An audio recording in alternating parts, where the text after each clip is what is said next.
My fellow Americans, I'm speaking to you tonight from behind the resolute desk in the Oval Office. In this sacred space, I'm surrounded by portraits of extraordinary American presidents. Thomas Jefferson wrote the immortal words that guide this nation.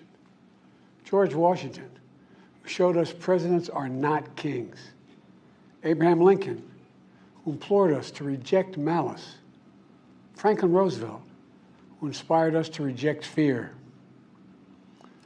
I revere this office, but I love my country more. It's been the honor of my life to serve as your president. But in the defense of democracy, which is at stake, I think it's more important than any title. I draw strength and I find joy in working for the American people. But this sacred task of perfecting our union is not about me. It's about you, your families, your futures. It's about we, the people. We can never forget that.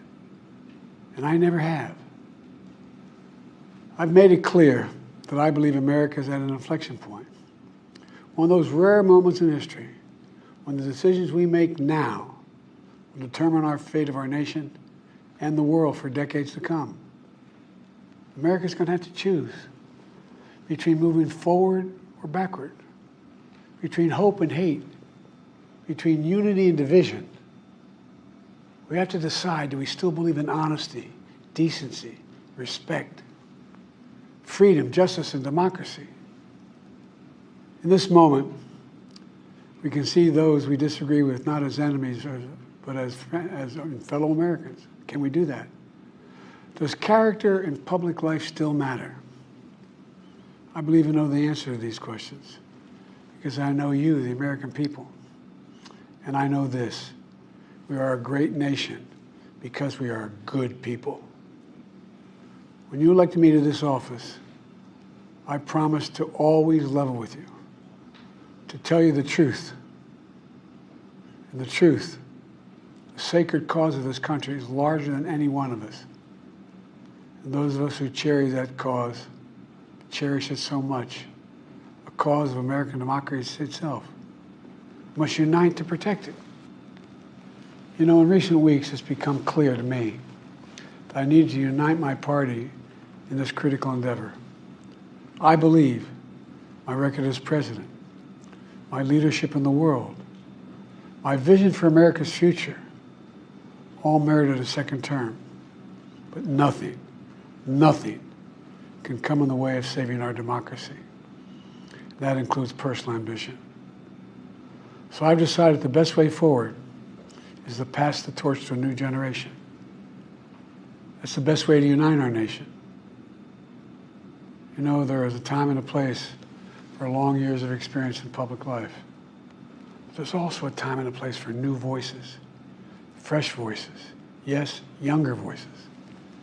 And that time and place is now.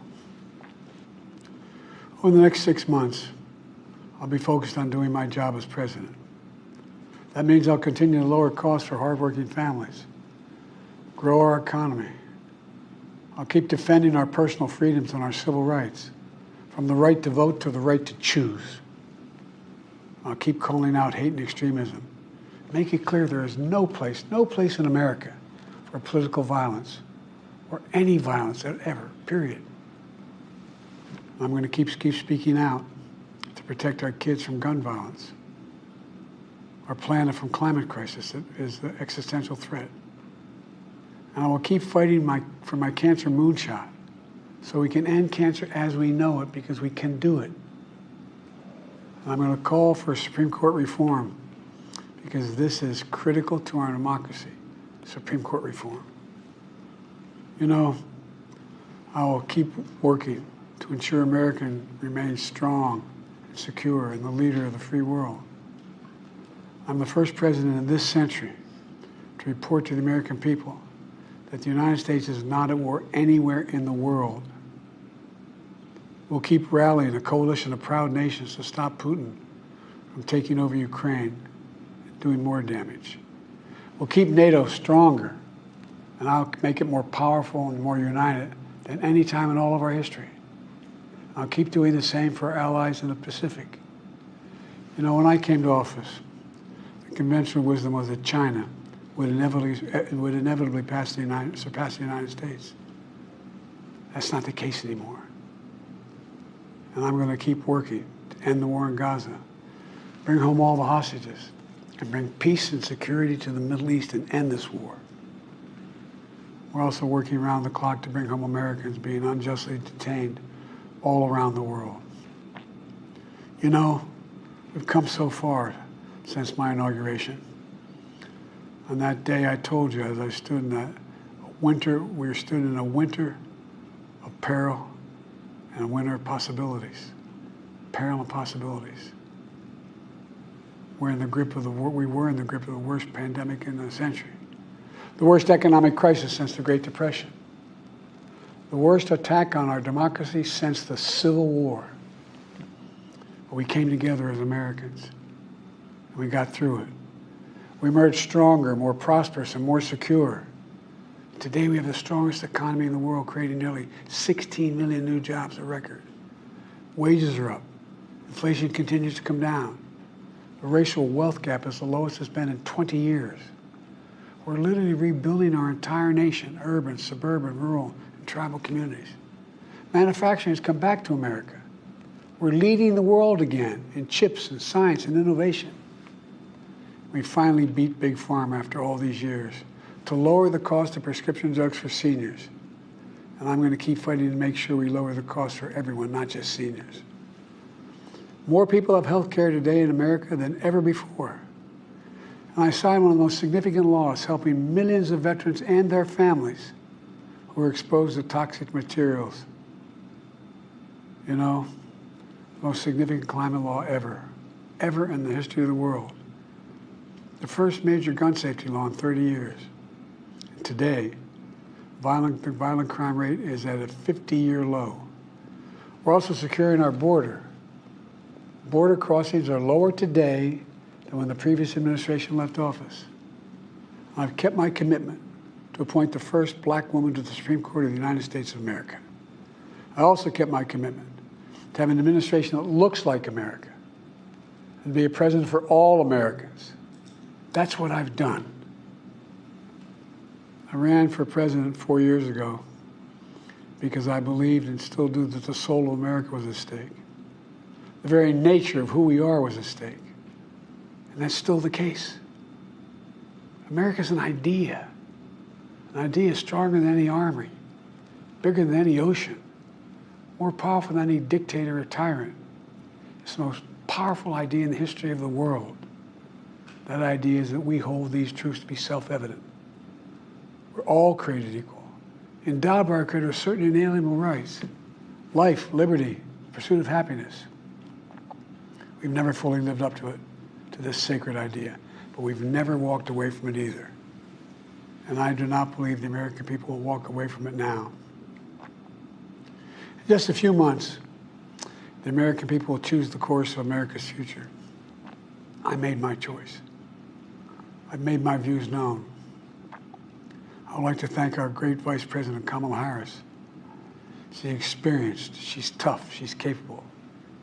She's been an incredible partner to me and a leader for our country. Now the choice is up to you, the American people. When you make that choice, remember the words of Benjamin Franklin hanging on my wall here in the Oval Office, alongside the busts of Dr. King and Rosa Parks and Cesar Chavez. When Ben Franklin was asked, as he emerged from the convention going on, whether the founders have given America a monarchy or republic, Franklin's response was, a republic, if you can keep it. A republic, if you can keep it. Whether we keep our republic is now in your hands. My fellow Americans, it's been the privilege of my life to serve this nation for over 50 years. Nowhere else on earth could a kid with a stutter, from modest beginnings in Scranton, Pennsylvania, and Claymont, Delaware, one day sit behind the resolute desk in the Oval Office as President of the United States. But here I am. That's what's so special about America. We're a nation of promise and possibilities, of dreamers and doers, of ordinary Americans doing extraordinary things.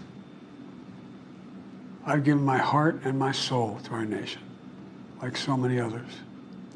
I've been blessed a million times in return with the love and support of the American people. I hope you have some idea how grateful I am to all of you. The great thing about America is here, kings and dictators do not rule, the people do. History is in your hands. The power is in your hands. The idea of America lies in your hands. We just have to keep faith, keep the faith, and remember who we are. We're the United States of America, and there's simply nothing beyond our capacity when we do it together. So let's act together, preserve our democracy. God bless you all, and may God protect our troops.